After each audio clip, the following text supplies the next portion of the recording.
हो जाते हैं। विदुर जी अपने मन में विचार करते हैं कि इतना सब कुछ ये कह रहा है, इतनी बुरी बुरी गालियां दे रहा है, परंतु महाराज कुछ भी नहीं कर रहे हैं। महाराज कुछ कह भी नहीं रहे हैं। शायद महाराज को मेरी आवश्यकता अब नहीं है। कहते हैं कि जिस राज्य में राजा से मंत्री अगर मुंह बोली बातें कर रहा हो, उस राजा का तो पतन ही निश्चित है। सचिव गुरु तीन जो प्रिय भोले भयास, राज धर्म तन दीन करे होहि बेगहीनास।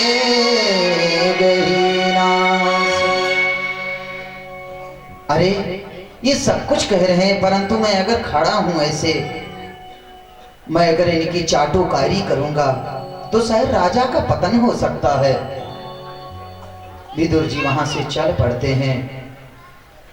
जो धनुष बाण रहता है वो देहली पर रख देते हैं कि शायद कौरव ये ना समझे कि मैं पांडवों से मिलने गया हूं। रख के चले जाते हैं।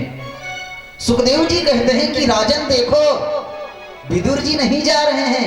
कहते हैं तब कौन जा रहा है गुरुदेव?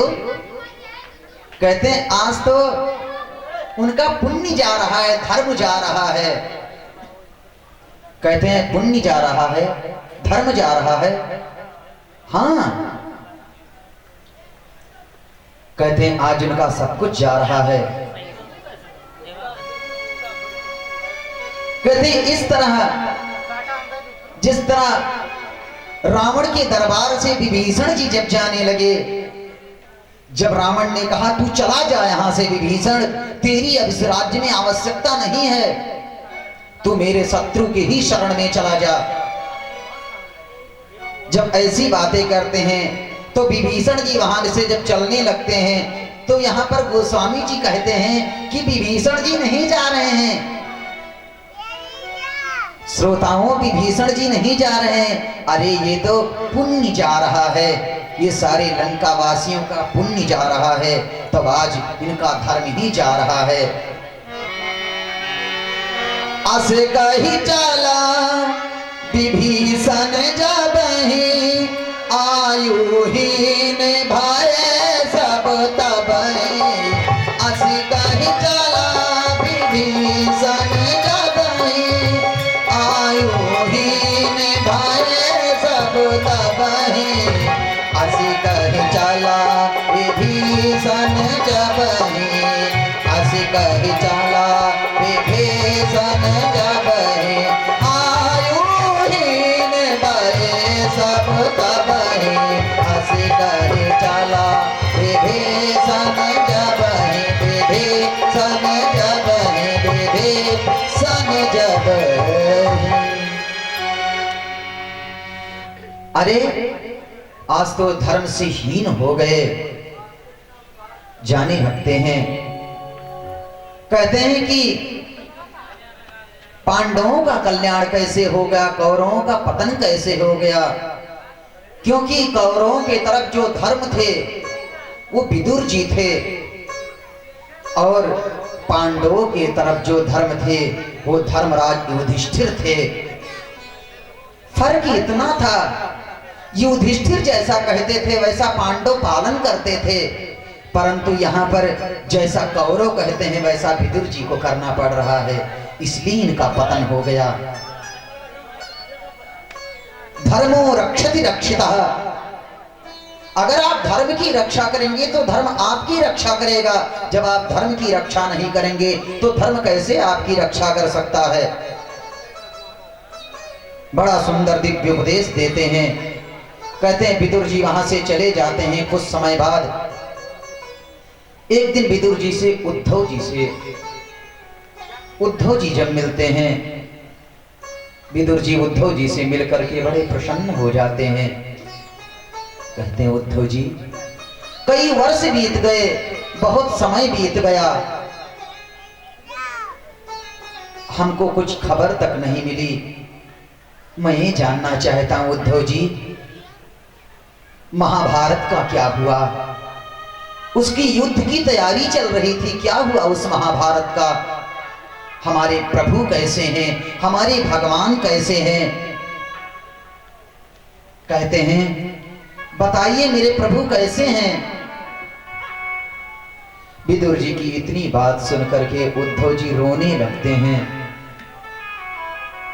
उद्धव जी कहते हैं कि विदुर जी,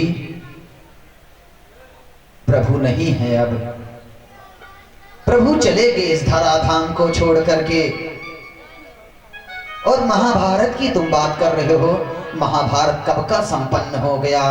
सारी कौरव सैन्य सेना मारी गई, लाशों की पर्वत लग गए, खूनों की नदियां बहने लगी, पांडवों की विजय हो गई, एक एक करके सभी स्वर्गारोहण हो गए।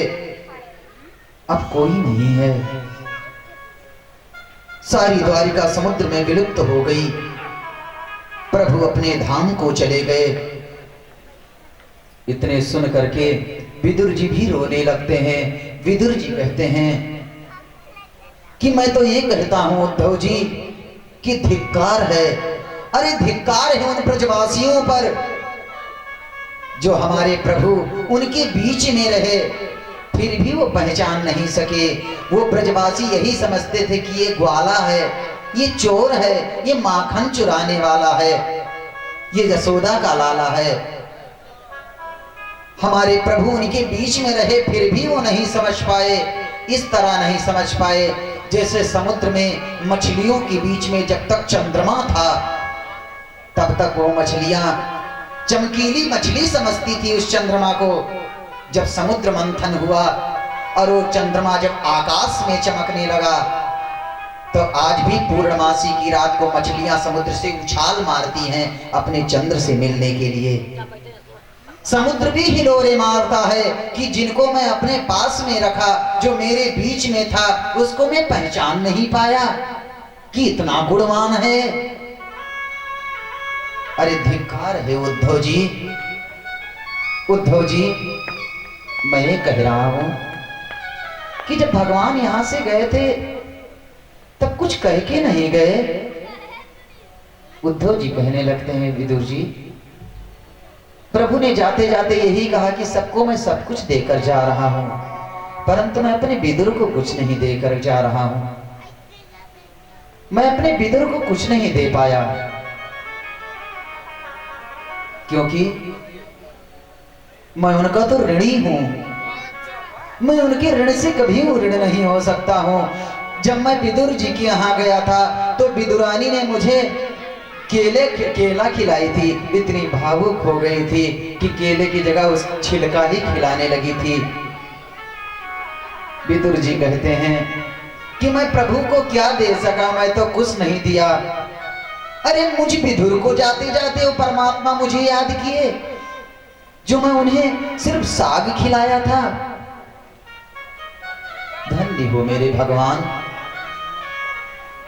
विदुर जी कहते हैं कि जाते जाते प्रभु कुछ कह के गए थे। उद्धव जी कहते हैं कि एक दिव्य ज्ञान का उपदेश दिए थे। उन्होंने कहा था कि तुम विदुर जी को बता देना, परंतु हे विदुर जी, हमको बद्रीनारायण जाना है। जिस समय उपदेश दे रहे थे उस समय मैत्रेय जी भी वहां पर थे, इसलिए आप मैत्रेय जी से सब कुछ जान लीजिए।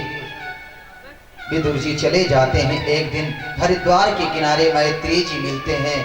मैत्रेय जी से मिल करके प्रणाम करते हैं। कहते हैं मैत्रेय जी, मैं जानना चाहता हूं कि प्रभु जाते जाते क्या उपदेश देकर गए थे, मुझे बताइए। मैं ये प्रश्न करना चाहता हूं कि आनंद कहाँ मिलेगा, उस आनंद की प्राप्ति कहां से होगी जिस आनंद को मैं चाहता हूं। यहां पर विदुर और मैत्रेय संवाद प्रारंभ होता है। विदुर जी प्रश्न करते हैं, मैत्रेय जी उसका उत्तर देते हैं।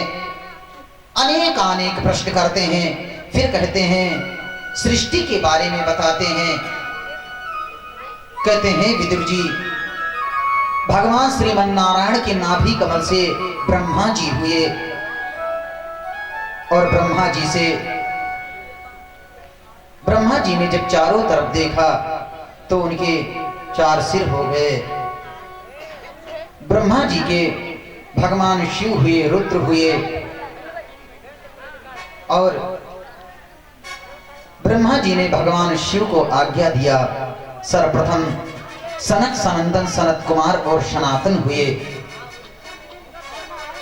उनसे कहते हैं ब्रह्मा जी की जाओ तुम सृष्टि की संरचना करो। सनकादिक कहते हैं कि मैं नहीं कर सकता हूं, इन माया में मैं नहीं पढ़ सकता हूं पिताश्री। उसके बाद अब की बात भगवान शिव की उत्पत्ति करते हैं। प्रेम से शंकर भगवान की जय। भगवान भोले बाबा की उत्पत्ति करते हैं, भगवान शिव की उत्पत्ति होती है। भगवान शिव से कहते हैं कि तुम, कहते हैं कि हे रुद्र, आज से तुम्हारा नाम रुद्र होगा, तुम सृष्टि की संरचना करो। अब शिव जी सृष्टि की संरचना करने लगते हैं, भूत प्रेत पिशाच सब बनाने लगते हैं। ब्रह्मा जी कहते हैं बैठ जाओ बैठ जाओ, ऐसे अगर रचना करोगे तो भूत प्रेत रहेंगे संसार में, तुमसे नहीं हो पाएगा। अब की बार मनु और शत्रुपा नाम के 2 होते हैं। आगे चल करके ब्रह्मा जी के द्वारा,